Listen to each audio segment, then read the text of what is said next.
Before I close the prayer, let us be reminded the Lord has done great things for us and we are filled with joy. Psalms chapter 126 verse 3. Now would you please join with me as we pray to the one and only God. Let's close our eyes.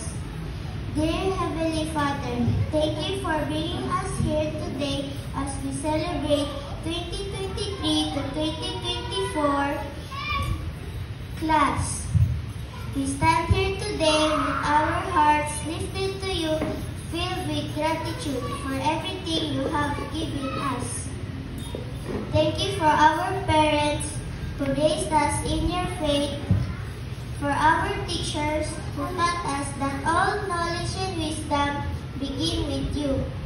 Thank you for being with us, for guiding us in our year-end ceremony. It is successful because of you. Thank you for all of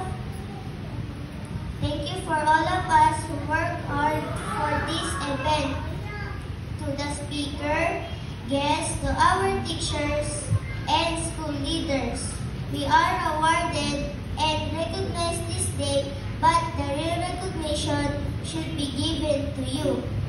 You made this ceremony special for all of us.